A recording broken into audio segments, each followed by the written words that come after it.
ഒരു പരിപാടി സംഘടിപ്പിക്കാൻ നമുക്ക് കഴിഞ്ഞത്.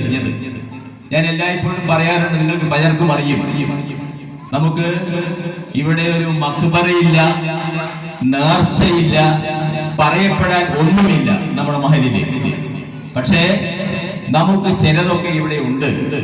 അതിന്റെ ഒരു ദൃഷ്ടാന്തമാണ് നമ്മുടെ മഹത്തായ ജുമഅത്ത് പള്ളി പുനർനിർമ്മാണ വേളയിൽ ഈ നാട്ടിലെ പാവങ്ങളായ സാധാരണക്കാരായ ആൾക്കാര് അവരുടെ ശ്രമദാന ഫലമായി ഓരോ കുഴികളെടുത്തപ്പോ, പില്ലറിലുള്ള കുഴികളെടുത്തപ്പോ നമ്മുടെ ഉസ്താദ് ഇന്ന് വിശ്രമിക്കുന്ന ഉസ്താദിന്റെ റൂമിനോടനുബന്ധിച്ചുള്ള ആ വടക്ക് ഭാഗത്തെ ഏറ്റവും പടിഞ്ഞാറ് ഭാഗത്തുള്ള ഒരു പില്ലറിന്റെ എടുത്തപ്പോ ആ പില്ലറിന്റെ വടക്ക് ഭാഗത്തുള്ള ആ മൂലയിലൂടെ പില്ലറിന്റെ പണി കഴിഞ്ഞപ്പോ പതുക്കെ കുറച്ച് മണ്ണിങ്ങനെ ഊർന്ന് വീഴുക. അങ്ങനെ ഊർന്നിങ്ങോട്ട് വീണ് നോക്കുമ്പോ അങ്ങനെ കിഴക്ക് പടിഞ്ഞാറ് നീളത്തില് ഏകദേശം ഒരു കൈ ഇത്ര അകലത്തില് അതിന് താഴ്ഭാഗത്ത് അങ്ങനെ മണ്ണിങ്ങോട്ട് ഊർന്ന് വീണ് നോക്കിയപ്പോ അതിലൂടെ കാണുകയാണ് വർഷങ്ങൾക്ക് മുമ്പ്, നൂറ്റാണ്ടുകൾക്ക് മുമ്പ് മരണപ്പെട്ട് മറയപ്പെട്ടിട്ടുള്ള നമ്മുടെയൊക്കെ പൂർവികരുടെ ആ മയ്യത്ത് തുണി, കഫം ചെയ്ത പുടവ അതങ്ങനെ കാണാൻ പറ്റുകയാണ്. ചിന്തിച്ചു നോക്കണം. നാം പഠിച്ചിട്ടുള്ളത് മരണപ്പെട്ട് ഖബറിൽ കൊണ്ടു വെച്ച് കഴിഞ്ഞാൽ നമ്മുടെയൊക്കെ അറിവ് 3-ാം ദിവസം നമ്മുടെ ചില അവയവങ്ങളൊക്കെ കൊഴിഞ്ഞു പോകുന്നു, തുടർന്നുള്ള ദിവസങ്ങളിൽ മറ്റു പലതും സംഭവിക്കുന്നു എന്നൊക്കെയാണെങ്കിലും ഈ കണ്ടുകൊണ്ട് അത് ആ കുഴിയെടുത്തത് നമ്മുടെ കുഞ്ഞാമ്മളാപ്പിയാണ്. ഇത് കണ്ടപ്പോ അദ്ദേഹം അന്താളിച്ചു, വിളിച്ചു. അന്ന് ഒരുപാട് പേരൊന്നും ഇത് കാണാനുണ്ടായിരുന്നില്ല. പക്ഷേ കണ്ടു. ഇത് കണ്ടപ്പോൾ എന്ത് ചെയ്യാമെന്നറിയാതുള്ള ഒരു ബേജാറിലായി. അങ്ങനെ അന്ന് നമ്മുടെ പള്ളിക്ക് വേണ്ടി അന്നത്തെ മഹല്ല് കമ്മിറ്റി ഭാരവാഹികളോടൊപ്പം കൂടെ നടന്ന ഒരു മഹാനുണ്ടായിരുന്നു, ആനമങ്ങാട് അബ്ദുറഹ്മാൻ മുസ്ലിയാർ എന്ന ജന്നത്തുൽ ഉലൂമിലെ പ്രിൻസിപ്പാൾ. അജാനബാഹുവായ മനുഷ്യൻ, നല്ല ഉയരവും അതിനൊത്ത തടിയും. അദ്ദേഹം ആ തൊപ്പിയും വെച്ച് ആ ജുബ്ബയും ഇട്ടാൽ ആരും എണീറ്റ് പോകും, ബഹുമാനിച്ചു പോകും. അത്ര വ്യക്തിത്വമുള്ള മഹത്തായ വ്യക്തിയായിരുന്നു അന്ന് നമ്മുടെ ജുമഅത്ത് പള്ളിയുടെ ആ നിർമ്മാണ പ്രവർത്തനങ്ങൾക്ക് അന്നത്തെ കമ്മിറ്റിയുടെ ഭാരവാഹികളോടൊപ്പം എല്ലായിടത്തും പോയി സഹായിക്കാനുണ്ടായിരുന്നയാൾ. ഈ സംഭവം, ഈ കാഴ്ച കണ്ട അദ്ദേഹവുമായി ബന്ധപ്പെടുകയാണ്. ഇന്നത്തെ പോലെ ടെലിഫോണിലോ മൊബൈലിലോ സംസാരിക്കാൻ കഴിയാത്ത സാഹചര്യം, ബസ്സുകൾ കുറവുള്ള സാഹചര്യം, സൈക്കിൾ എടുത്തിട്ടോ ഏതൊക്കെയോ മട്ടില് ജന്നത്തുൽ ഉലൂമിൽ പോകുന്നു. അബ്ദുറഹ്മാൻ മുസ്ലിയാരെ കാണുന്നു, വിവരം പറയുന്നു. വിവരം പറഞ്ഞപ്പോ അദ്ദേഹം പറഞ്ഞു, നമ്മൾ പണ്ടൊക്കെ ചുമര് വെക്കാൻ ഉണ്ടാക്കുന്ന ആ മണ്ണൊന്ന് കുഴച്ച് ആ ഒരു പ്രത്യേക രൂപത്തിലാക്കി ആ കാണപ്പെടുന്ന ഭാഗത്ത് അങ്ങോട്ട് തേച്ച് ഒരുവിധം അത് കാണാത്ത രൂപത്തിലാക്കണം. ഒരുപാട് പേര് അത് കാണാൻ പോകരുത് എന്നാണ് ഞങ്ങൾക്ക് കിട്ടിയ നിർദ്ദേശം. ഞാനിത് പറഞ്ഞത് ഏകദേശം 6-7 നൂറ്റാണ്ടുകൾക്ക് മുമ്പായിരിക്കും ആ മഹത്തായ ജനാസ അവിടെ ഖബറിൽ വെച്ചിട്ടുണ്ടാവുക. അപ്പൊ 6-7 നൂറ്റാണ്ടുകൾക്ക് മുമ്പ്, 10-700 കൊല്ലം മുമ്പ് മറ ചെയ്യപ്പെട്ട ഒരു മഹാൻ, ഇവിടെ ജീവിച്ചു മരിച്ചു പോയൊരു മഹാൻ, അദ്ദേഹത്തിന്റെ ആ ജനാസയാണ്, അദ്ദേഹത്തിൻ്റെതായ ആ നമ്മൾ കൊണ്ടുപോയി ഖബറടക്കം ചെയ്യപ്പെട്ട ആ മയ്യത്തിനെയാണ്, അതിന്റെ അവശിഷ്ടമാണ്, അതിന്റെ കാഴ്ചയാണ്. ഒന്നും യാതൊരുവിധ പരുക്കുമേൽക്കാതെ, പോരയേൽക്കാതെ, ആ വെളുപ്പിന് പോലും ചില മങ്ങലേൽക്കാതെ കാണാൻ കഴിഞ്ഞിട്ടുള്ളതെങ്കിൽ ഇതുപോലെയുള്ള മഹാന്മാരായിരുന്നു നമ്മുടെ ഈ പള്ളിയുടെ അങ്കണത്തിൽ മറ ചെയ്തെടുക്കുന്ന പലരും. അവരുടെ മഹത്വം കൊണ്ടാണ് ഇവിടെ ഇന്ന് കാണപ്പെടുന്ന എല്ലാ സൗഭാഗ്യങ്ങളും വിളഞ്ഞു വരുന്നത്.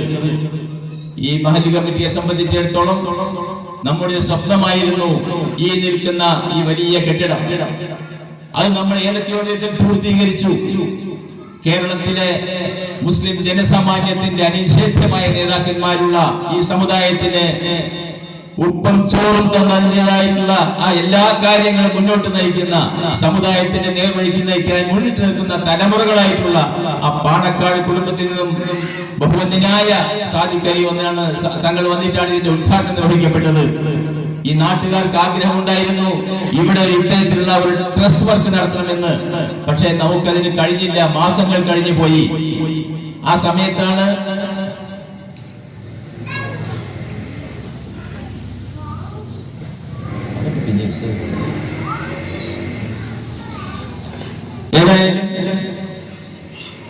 അങ്ങനെ അത് കഴിഞ്ഞു, മാസങ്ങൾ കഴിഞ്ഞു. അതിനിടയിലേക്കാണ് കഴിഞ്ഞ വർഷം തന്നെ നാം ഇന്ന് ഉദ്ഘാടനം ചെയ്യപ്പെടാൻ പോകുന്ന അൽബിറിന്റെ ചർച്ച വന്നത്. അൽബിർ വേണം, അതിന്റെ വിശദാംശങ്ങളിലേക്ക് പോകുന്നില്ല. ചെറുപ്പക്കാരനായിട്ടുള്ള ഒരു നേതാവ് ഇവിടെ എത്തിയിട്ടുണ്ട്. അതിനെ സംബന്ധിച്ച് ആധികാരികമായിട്ട് പറയും എന്താണ് അൽബിർ, അതുകൊണ്ടുള്ള പ്രയോജനം എന്നുള്ളതൊക്കെ. നമ്മൾ തീരുമാനിച്ചെങ്കിലും നമുക്ക് നടപ്പാക്കാൻ കഴിഞ്ഞില്ല. സ്ഥലപരിശോധന പലതും കഴിഞ്ഞില്ല. പ്രാഥമികമായി ചെയ്യേണ്ട മറ്റു ചില കാര്യങ്ങളുണ്ടായിരുന്നു, അതിനും കഴിഞ്ഞില്ല. അങ്ങനെ ഒരു 6-7 മാസം കഴിഞ്ഞതിന് ശേഷം അവിടെയാണ് ഞാൻ പറഞ്ഞതിന്റെ പോയിന്റ്. നമ്മുടെ നാടന്മാര് പറയും പോലെ ഒരു സുപ്രഭാതത്തില് ഒരു വെളിവുണ്ടാവുക. എന്തായിരുന്നു ആ വെളിവ്? ഒരു നിസ്കാരപ്പള്ളിയുണ്ട്. ഒരു നിസ്കാരപ്പള്ളി കെട്ടിത്തരാൻ ആളുണ്ട്, സ്ഥലമുണ്ടോ എന്ന് ചോദിച്ചു വരുന്ന സാഹചര്യം ഉണ്ടാക്കുകയാണ് റബ്ബ്. അല്ലെങ്കിൽ നമ്മുടെ ഈ മഹത്തായ ഈ പള്ളിയുടെ ആ 4 വശമായി കിടക്കുന്ന നമ്മുടെയൊക്കെ വാപ്പകാരണന്മാരുടെ ഹർജാഹ് ബർക്കത്തുണ്ട്, അവരുടെ കറാമത്തുണ്ട്. അങ്ങനെ ചോദിച്ചു വരിക. എവിടുന്നാ വരുന്നത്? ഒരു 10-30 കിലോമീറ്റർ അപ്പുറത്ത്. ആ വഴിക്കൊന്നും പള്ളികളില്ലേ, മുസ്ലിങ്ങളില്ലേ, ചോദിക്കാൻ ആൾക്കാരില്ലേ? ഇവിടെ വന്നു. ഏതായാലും അവർ അറിഞ്ഞ പ്രകാരം നമ്മളൊരു സ്ഥലം പറഞ്ഞു. പള്ളി എടുത്തു പാടില്ല, സൗകര്യം വേണം, റോഡ് സൈഡ് ആവണം, നാട്ടുകാർക്ക് ഗുണകരമാവണം എന്ന് പറഞ്ഞപ്പോ നമുക്കും ഒരു ആഗ്രഹം ഉണ്ടായി. ഇപ്പൊ പലരുടെയും പള്ളിയൊക്കെ റോഡ് സൈഡിൽ വന്നിട്ടുണ്ടല്ലോ, നമുക്കും ഒന്ന് റോഡ് സൈഡിലായാൽ എന്താ എന്നുള്ള തീരുമാനത്തില് പെട്ടെന്ന് കിട്ടോ കിട്ടില്ല എന്നൊന്നും പിടിയില്ലല്ലോ. നമ്മൾ പ്രപ്പോസൽ കൊടുത്തു. നമ്മുടെ പള്ളിമുക്കില് നമ്മുടെ ഇപ്പുറത്തെ കടയുണ്ടല്ലോ, ബിരിയാണി എല്ലാം ആയിട്ടുള്ള, അവിടെ പ്രപ്പോസൽ കൊടുത്തു. നിസ്കാര പള്ളി 2 റോഡിന്റെ ആ സൈഡ് 2-3 കട റൂമൊക്കെ ആയിട്ടുള്ള നല്ലൊരു പ്രപ്പോസൽ കൊടുത്തു. 70 ലക്ഷം രൂപ വേണം. ഏതായാലും അറബിക്ക് കൊണ്ടുപോയി കൊടുത്തു. അറബി പറഞ്ഞു ഇത്രയില്ല, ഒരു 10-15 രൂപ അതിലകെ പറ്റൂ എന്ന് പറഞ്ഞു. നമ്മുടെ ബഹുമാന്യനായ ഉസ്താദ്, നമുക്കൊക്കെ മലയാളം അറിയും, കൂടി വന്നാൽ ഇംഗ്ലീഷ് എഴുതാനും അറിയും, പറയാൻ അറിയില്ലല്ലോ. ഏതായാലും നമ്മുടെ ഉസ്താദിലൂടെ ആ അറബിയെ കാര്യം ധരിപ്പിച്ചു. അതിൽ ഇടനിലക്കാരനുണ്ട്, ചീരക്കുഴിക്കാരൻ, ഒരു പ്രിയപ്പെട്ട സ്നേഹിതൻ, ചെറുപ്പക്കാരൻ പയ്യൻ. അവനിലൂടെ നമ്മുടെ ആവശ്യങ്ങൾ ധരിപ്പിച്ചു. ആവശ്യം ധരിച്ചപ്പോ അറബിക്ക് ബോധ്യായി ഇതൊരു മഹല്ലാണ്, കൊടുക്കണം, ഇവരെ സാമ്പത്തികമായി സഹായിക്കണം എന്ന് അദ്ദേഹം തീരുമാനിച്ചു. അദ്ദേഹം തീരുമാനിച്ചതിന്റെ പശ്ചാത്തലത്തില് അദ്ദേഹം ഒരു എമൗണ്ട് 15 ലക്ഷം രൂപ നമുക്ക് വാഗ്ദത്തം ചെയ്തു. ഉടൻ പണി തുടങ്ങണം എന്ന് പറഞ്ഞു. ഏതായാലും ഒരു കെട്ടിടം അദ്ദേഹത്തിന്റെ പണം കൊണ്ട് അദ്ദേഹത്തിന്റെ പേരിൽ മാത്രമായിരിക്കണം എന്ന് ആവശ്യപ്പെട്ടു. നമ്മൾ മടിച്ചില്ല. അദ്ദേഹത്തിന്റെ പണം കൊണ്ട്, അദ്ദേഹത്തിന്റെ മാത്രം പണം കൊണ്ട് നിർമ്മിച്ചതാണ് ഇന്ന് നാം ആരംഭിക്കാൻ പോകുന്ന അൽബറിന് വേണ്ടിയുള്ള ആ മഹത്തായ കെട്ടിടം. 650-ൽ താഴെ സ്ക്വയർ ഫീറ്റ് ഉള്ള ബിൽഡിംഗ്. അപ്പൊ അതിലേക്ക് തന്നതിലെ 2 ഭാഗം അതിലേക്ക് ചെലവഴിച്ചു. അങ്ങനെ ഇരിക്കുകയാണ് ബാക്കി. ഞങ്ങളുടെ ആവശ്യം ഇതാണ് നേരത്തെ പറഞ്ഞിട്ടുണ്ടായിരുന്നത്. ഇതിന് നമ്മൾ മനസ്സിലാക്കണം, നമ്മുടെ വേണ്ടപ്പെട്ട മഹല്ലുകാര് തന്നെ 1-2 കൊട്ടേഷൻ നേരത്തെ തന്നിട്ടുണ്ട്. ഏതിന്? ഈ പരിപാടിക്ക്. നമ്മുടെ മഹല്ലിലെ മഹല്ലുകാര്, ഇവിടെ ഈ വർക്കുള്ള ആൾക്കാരുണ്ട്. ആ തന്ന കൊട്ടേഷൻ 12,20,000 രൂപയായിരുന്നു. ഇതിന് ആദ്യം തന്ന ഒരു കൊട്ടേഷൻ. കുറച്ചുകൂടി മെച്ചപ്പെട്ട സാധനങ്ങൾക്ക് വിസ് ചെയ്യണമെന്നുണ്ടെങ്കിൽ 14,20,000 രൂപ വരും. അതിന്റെ കൊട്ടേഷൻ തന്നു. ഈ കൊട്ടേഷനൊക്കെ മഹല്ല് കമ്മിറ്റി കൂടി ഞങ്ങൾ ചർച്ച ചെയ്തു. 12 ലക്ഷമോ 14 ലക്ഷമോ എവിടെ നിന്നുണ്ടാക്കും റബ്ബേ എന്ന് ആലോചിച്ചുകൊണ്ടിരിക്കുമ്പോഴാണ് ഈ പറയപ്പെടുന്ന സംഭവങ്ങളൊക്കെ നടക്കുന്നത്. അങ്ങനെ ഒരു മരിപ്പ് സമയത്ത് നമ്മുടെ പള്ളിയിൽ ജനാസ കാണാനും നമസ്കരിക്കാനും വേണ്ടി വന്നിട്ടുള്ള പൂർവികമായിട്ട് ഉമ്മയായിട്ടൊക്കെ നമ്മുടെ മഹല്ലുകാരനും ഇപ്പോൾ ഈ പള്ളിയുടെ ഈ മഹലിന്റെ പുതിയാപ്പിളയുമായിട്ടുള്ള ഒരു വ്യക്തി ഇവിടെ വരികയാണ്. പള്ളിയിൽ വെച്ച് മഹലിന്റെയും മറ്റു കാര്യമൊക്കെ സംസാരിച്ചതിന്റെ കൂട്ടത്തിൽ ഇതിന്റെ കാര്യം ചോദിച്ചു. അപ്പൊ ഞാൻ പറഞ്ഞു, ഒരു 100 മീറ്റർ നീളം, ഒരു 40-43 അടി വീതിയും വരുന്നുണ്ട്, സുമാർ എത്ര രൂപ വരും എന്ന് ചോദിച്ചപ്പോ പള്ളിയിൽ വെച്ച് അദ്ദേഹം പറഞ്ഞു 7.5 ലക്ഷം രൂപ. 12, 20, 14, 20 തളച്ചു നിന്ന മഹല്ല് കമ്മിറ്റിയെ സംബന്ധിച്ചിടത്തോളം 7.5 എന്ന് കേട്ടപ്പോ എന്തോ ഒരു പൊതുവിശ്വാസം വരികയുണ്ടായി. നേരത്തെ ആലോചിക്കാൻ പോലും കഴിയാത്ത വലിയ എമൗണ്ട് 12.25 ലക്ഷം, 14.25 ലക്ഷം.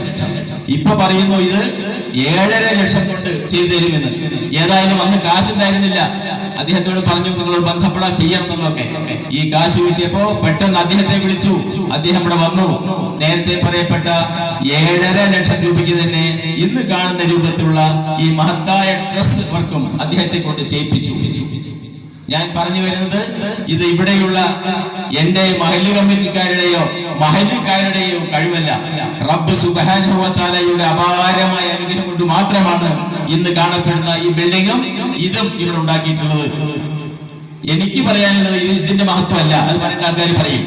മഹല്ലുകാർ എന്നുള്ള രൂപത്തിൽ നമുക്ക് ചില കടമകൾ ഇനിയുമുണ്ട് പെട്ടെന്ന് ചെയ്യേണ്ടത്. അതെന്താ?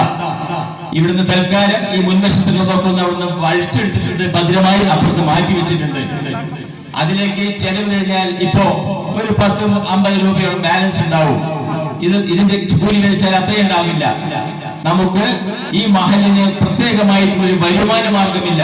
പണ്ടത്തെ കാരണന്മാരൊക്കെ കുറച്ച് കൃഷി കൃഷികൾ തന്നിരുന്നു. ഇന്ന് കൃഷി ആർക്കും വേണ്ട, മറ്റു വരുമാന സ്രോതസ്സില്ല.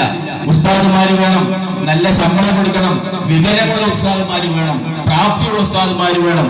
അവർക്ക് ജീവിക്കാൻ ആവശ്യമായ തുക കൊടുക്കണം. ഇത് കൊടുക്കണമെങ്കിൽ നമുക്ക് വരുമാനം വേണം. ആ വരുമാനം ഉണ്ടാക്കാനുള്ള മാർഗം നമുക്ക് ഇന്ന് മഹത്തായ കെട്ടിടമുണ്ട്, ഡ്രസ് വർക്ക് ഉണ്ട്. ഇനി ഇവിടെ ചില സംവിധാനങ്ങൾ ചെയ്താല് എന്റെയും നിങ്ങളുടെയും വീടുകളിൽ നടക്കുന്ന പരിപാടികൾ ഇവിടെ വെച്ച് തലച്ചകത്ത് വെച്ച് നമുക്ക് നടത്താൻ കഴിയും. പുറമെ പോയി 50,000 ലക്ഷവും കൊടുത്ത് നടത്തുന്ന പരിപാടി നമ്മുടെ സ്വന്തം മഹലിന്റെ അങ്കണത്തില് നമുക്ക് ഇഷ്ടപ്പെടുന്ന നല്ലൊരു എമൗണ്ട് കൊടുത്ത് സന്തോഷത്തോടെ നടപ്പാക്കാൻ എല്ലാവർക്കും പങ്കെടുക്കാൻ കഴിയുന്ന സംവിധാനങ്ങളുണ്ടാവും. അതിനിവിടെ ഒരു കല്യാണ മണ്ഡപം എന്നുള്ള ആഗ്രഹമായിരുന്നു ഈ മഹല്ല് കമ്മിറ്റിയെ സംബന്ധിച്ചിടത്തോളം ഞാൻ ഏറ്റവും ഉണ്ടായിരുന്നത്. ഈ മഹലിന്റെ നല്ല നിലനിൽപ്പിന് അതിനുള്ള പണി ഇനിയും ചിലതൊക്കെ ബാക്കിയുണ്ട്. ഈ മണ്ണിലിരിക്കുന്ന നമുക്ക് ഇവിടെ ഇതനുസരിച്ചുള്ള കട്ടകൾ പാകണം. ഈ സൈഡിലൊക്കെ ഒരു അരമതില് അല്ലെങ്കിൽ ഒരാൾക്ക് കഴുത്തിന് ഉയരമുള്ള മതില് കെട്ടണം. ആ വടക്ക് വശത്തും ഈ കിഴക്ക് വശത്തും 2 വിശാലമായ നമുക്ക് ഒരേ പേർക്ക് ഒരുമിച്ച് വരാൻ പോകാൻ കഴിയുന്ന വാതിലുകൾ ഉണ്ടാവണം. ബാക്കി ഒഴിഞ്ഞ സ്ഥലത്ത് ഗ്രിൽസ് പണി ചെയ്ത് ഭംഗിയാക്കണം. അതോടൊപ്പം തന്നെ ഇവിടുന്ന് പൊളിച്ചു കൊണ്ടുപോയി അവിടെ കൊണ്ടുവച്ചിട്ടുള്ള ആ സാധനങ്ങൾ ഉപയോഗിച്ച് നമുക്കൊരു അടുക്കള 2-3 പാർട്ടായിട്ടുള്ള അടുക്കള അവിടെ ഉണ്ടാക്കണം. ആ അടുക്കളയിൽ ഈ പരിപാടികളും ഒക്കെ ഭംഗിയാക്കിയാൽ പിന്നെ വേണ്ടത് നല്ല ഭംഗിയായ രൂപത്തിലുള്ള നമ്മുടെ കാരണന്മാര് വാപ്പകാരണന്മാർ കെട്ടി തന്നിട്ടുള്ള നൂറ്റാണ്ടുകൾ അല്ലെങ്കിൽ പതിറ്റാണ്ടുകൾ പഴക്കമുള്ള നമ്മുടെ ഈ ഉമ്മറത്തുള്ള നമ്മുടെ ഈ മതില് അത്യാവശ്യം ചില മിനുക്കുപണികൾ ചെയ്ത് ഒന്ന് ചന്തം വരുത്തണം. വടക്ക് വശത്ത് വളരെ മനോഹരമായ രൂപത്തിൽ വരാനും പോവാനും ആൾക്കാരെ സ്വാഗതം ചെയ്യുന്ന മനോഹരമായ ഒരു കവാടം ഉണ്ടാക്കണം. ഇവിടെ വിശാലമായ ഒരു വരാനുള്ള ഒരു വഴി ഇവിടെ വേറെയും വേണം. ഒന്ന് ചന്തം വരുത്തി, ഒന്ന് ഭംഗിയാക്കി, ഒന്ന് കൂട്ടായി ശ്രമിച്ചാൽ ഈ മഹലില് ഇവിടെയുള്ള നമ്മുടെ വരുമാനം കൊണ്ട് ഈ മഹലില് നല്ല രൂപത്തില് ഭംഗിയായി നടത്തിക്കൊണ്ടുപോകാനുള്ള സാഹചര്യം റബ്ബ് നമുക്ക് അനുഗ്രഹിച്ചു തരും. ഉസ്താദുമാരുടെ ശമ്പളം മാത്രമല്ല, മഹല്ല് കാര്യങ്ങൾ മാത്രമല്ല, നമ്മുടെ മഹലിലെ പാവപ്പെട്ട സാധാരണക്കാരനെ വരെ ഇതൊക്കെ പ്രാവർത്തികമാക്കാൻ നമുക്ക് അങ്ങോട്ട് മഹല്ല് കമ്മിറ്റിക്ക് സഹായിക്കാൻ കഴിയുന്ന സാഹചര്യം ഇവിടെ ഉണ്ടാക്കാൻ ഞാനും നിങ്ങളും വിചാരിച്ചാൽ കഴിയും. അത് വേണമെങ്കിൽ നമ്മൾ ഉണർന്ന് ചിന്തിക്കണം. നമ്മുടെ ഇടയിൽ ഷർട്ടും മുണ്ടിട്ട് നടക്കുന്ന ഒരുപാട് പേരുണ്ട്. വീട്ടിൽ ദുരിതം പേറുന്ന ആൾക്കാരുണ്ട്, അസുഖം അങ്ങേയറ്റം ദുരിതപ്പെടുന്ന ആൾക്കാരുണ്ട്, കഷ്ടപ്പെട്ട് അനുഭവിക്കുന്ന ആൾക്കാരുണ്ട്. ആരും ആരോടും പറയാറില്ല. പക്ഷെ മഹല്ല് കമ്മിറ്റിയെ സംബന്ധിച്ചിടത്തോളം ചില ചുമതലകളുണ്ട്, കടമകളുണ്ട്, കടപ്പാടുകളുണ്ട്. വെറും തെരുവ് മാത്രമല്ല, അങ്ങോട്ടും ചിലതിൽ അന്വേഷിക്കാനുള്ള ബാധ്യത മഹല്ല് കമ്മിറ്റിക്ക് ഉണ്ട്. പക്ഷെ നമുക്ക് ചെയ്യാൻ പറ്റുന്നില്ല. കാരണം നമ്മുടെ ദിവസം ഒന്നുമില്ല. ആ നിലവിലേക്കുള്ള ഈ സാഹചര്യം ഇതൊക്കെ മാറ്റിയെടുക്കാൻ നമുക്ക് കഴിയും. നമ്മൾ ആഗ്രഹിക്കുന്ന മട്ടിൽ ഒത്തൊരുമിച്ച് ഇതിനൊക്കെ ശ്രമിച്ചാൽ അങ്ങനെ ശ്രമിച്ചാൽ ആ സമഫലമായി ഈ മഹലിന്റെ മുഖച്ഛായ മാറും. നാട്ടുകാരുടെ ആഗ്രഹങ്ങൾ സഫലീകരിക്കപ്പെടും. എല്ലാവർക്കും തൃപ്തിയും സന്തോഷവും സമാധാനവും ഉണ്ടാവും. അതിലേക്ക് നയിക്കാൻ ഒരുപാട് കൂടി നമുക്ക് മുന്നേറേണ്ടതുണ്ട്. ഒരുപാട് കൂട്ടായ ശ്രമങ്ങൾ നമ്മൾ നടത്തേണ്ടതുണ്ട് എന്ന് ഈ സന്ദർഭത്തിൽ ഓർമ്മപ്പെടുത്തുകയാണ്. ഇപ്പൊ ഇതുവരെ ഞാൻ പറഞ്ഞത് ഇവിടെ നടക്കാൻ പോകുന്നത് തമ്മിൽ എന്താ ബന്ധം എന്ന് ചോദിക്കും. മഹല്ലുകാർ കൂടുമ്പോ മഹലിന്റെ മൊത്തം ചില കാര്യങ്ങൾ പറയാൻ എന്റെ ഭാരവാഹികൾക്ക് ചുമതലപ്പെട്ടതാണ്. അത് ഓർമ്മപ്പെടുത്തിയെന്ന് മാത്രമേ ഉള്ളൂ. ഇവിടെ നടക്കാൻ പോകുന്ന കാര്യം നമ്മുടെ പെണ്ണു മക്കള് 3 വയസ്സുകാര് 3.5 വയസ്സുകാർ ഇവിടെ ഇരിക്കുന്നുണ്ട്. പണ്ട് ഒന്നും ഉണ്ടായിരുന്നില്ലല്ലോ. പണ്ടത്തെ നിയമപ്രകാരമൊക്കെ ആണെങ്കിൽ 5 വയസ്സല്ല 6 വയസ്സ് കഴിച്ച് സ്കൂളിൽ കുട്ടികളെ ചേർത്താൻ പറ്റും. അതിനു മുമ്പ് പഠിപ്പിക്കരുത്, കളിക്കണം, അങ്ങനെയൊക്കെ പറയാ. പക്ഷെ ഇപ്പൊ കാലം മാറി, പല പുതിയ സംവിധാനങ്ങൾ വന്നു. ഒരുപാട് കുട്ടികളെ 3 വയസ്സുകാരെ കുട്ടികളെ നമ്മൾ പഠിപ്പിച്ചുകൊണ്ടിരിക്കുന്നുണ്ട്. അപ്പൊ ആ രംഗത്ത് നമ്മുടെ ഈ സമുദായത്തിന്റെ സമസ്ത മേഖലകളിലും അങ്ങേയറ്റം ശ്രദ്ധയോടെ വീക്ഷിക്കുന്ന ഈ സമുദായത്തിന്റെ യഥാർത്ഥ ഇസ്സത്ത് സംരക്ഷിക്കാൻ വേണ്ടി ശ്രമിക്കുന്ന നൂറ്റാണ്ടുകൾക്ക് മുമ്പ് ഒരുപാട് കലഹ അന്തരീക്ഷത്തില് കോലാഹലങ്ങൾ സമുദായത്തിന് അകത്തുണ്ടായപ്പോ, മതരംഗത്ത് ഒരുപാട് പ്രശ്നങ്ങൾ ഉണ്ടായപ്പോ, വിഭജനവും വിഘടന സ്വഭാവവും ദീനീ ദഴവത്തിന്റെ കാര്യത്തിൽ ഒരുപാട് പ്രശ്നങ്ങൾ ഉണ്ടായപ്പോ മഹാനായ ബാഫക്കി തങ്ങളെ പോലെയുള്ള സമുദായ നേതാക്കന്മാരും വരക്കൽ മുല്ലക്കോയ തങ്ങളെ പോലെയുള്ള ആത്മീയ ആചാര്യന്മാരും ഒക്കെ അണിചേർന്നുകൊണ്ട് ആലോചിച്ചെടുത്തൊരു പ്രസ്ഥാനമാണ്, തീരുമാനമെടുത്ത പ്രസ്ഥാനമാണ് ഇന്ന് നാം സമസ്ത എന്നറിയപ്പെടുന്നതിനുള്ള മഹത്തായ പ്രസ്ഥാനം. ആ മഹത്തായ പ്രസ്ഥാനം അതിന്റെ ചരിത്രം പരിശോധിച്ചാൽ അത് വളരെയേറെ മഹത്തരമാണ്. ദീനിന്റെ യഥാർത്ഥ രൂപം, ദീനിൽ മായം ചേർക്കാത്ത, ദീനിൽ വെള്ളം ചേർക്കാൻ സമ്മതിക്കാത്ത, പാരമ്പര്യമായി മുഹമ്മദ് മുസ്തഫ സ്വല്ലല്ലാഹു അലൈഹി വസല്ലമയിൽ നിന്നും അനുഗ്രഹമായി ലഭിച്ച ആ അതിന്റെ യഥാർത്ഥ സത്ത അതിൽ വെള്ളം ചേർക്കാനോ മായം ചേർക്കാനോ സമ്മതിക്കാതെ തനതായ വഴിയിലൂടെ തുടർച്ചയായി കൊണ്ടിരുന്ന മഹത്തായ പ്രസ്ഥാനം, അതിന് നേതൃത്വം കൊടുക്കുന്നതാണ് സമസ്ത. ആ സമസ്ത സമുദായത്തിന് വേണ്ടി പലതും ചെയ്തിട്ടുണ്ട്.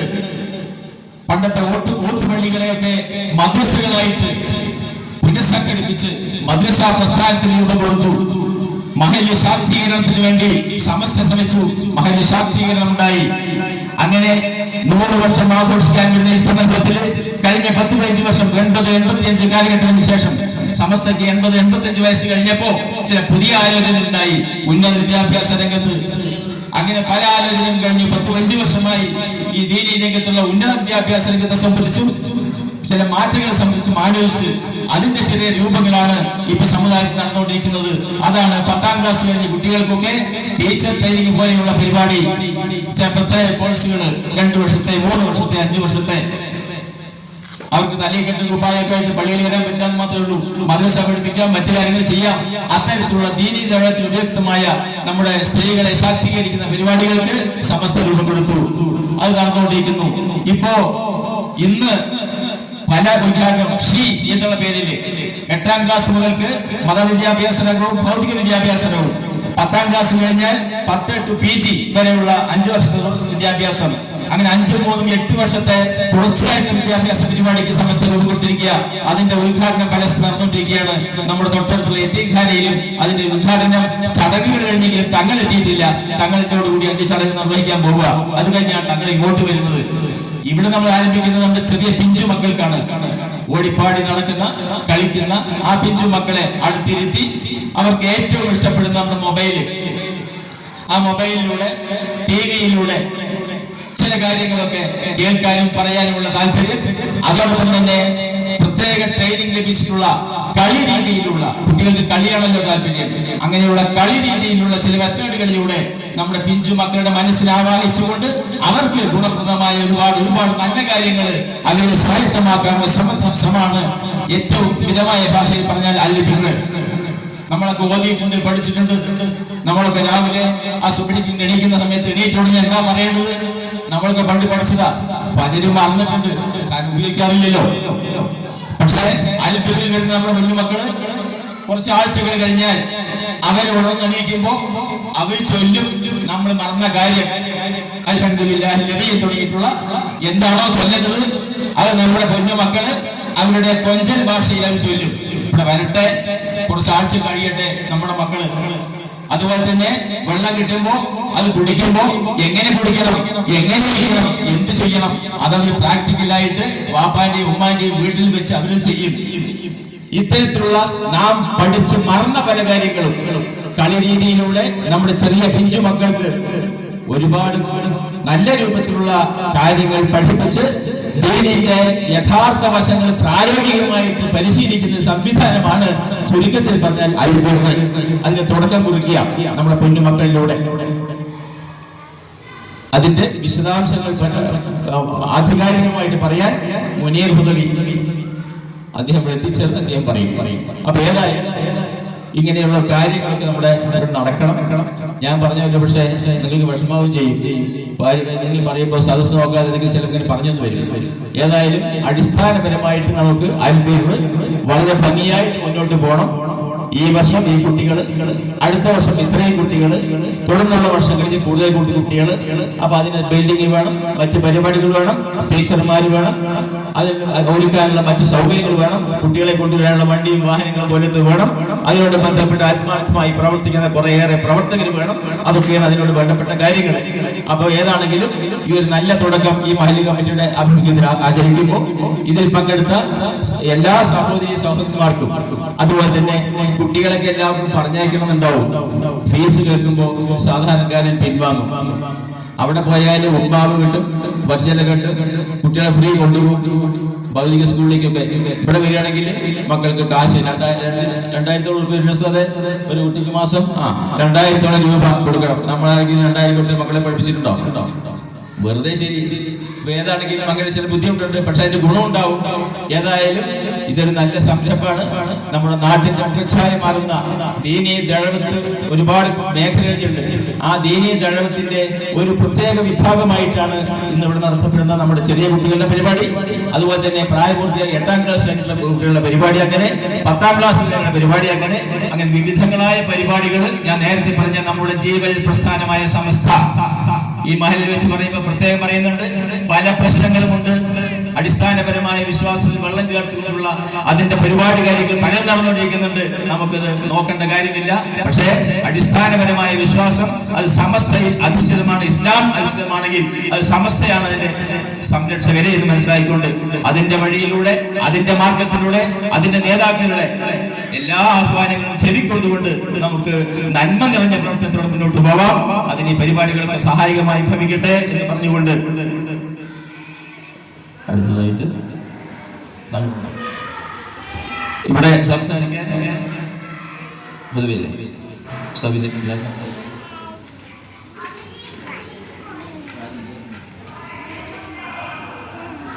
അപ്പൊ ആശംസകളാണ്. എനിക്ക് മറ്റൊരു പരിപാടി തങ്ങൾ പങ്കെടുത്ത് പോകാനുള്ളതുകൊണ്ട് ഞാൻ പോയിട്ട് വരാം. അതിനുള്ള ആശംസയ്ക്ക് വേണ്ടിയിട്ട് എന്നെ താൽക്കാലികമായിട്ട് ഖതീബിനെ അധികാരപ്പെടുത്തുകയാണ്. അദ്ദേഹം പരിപാടി ചെയ്യും.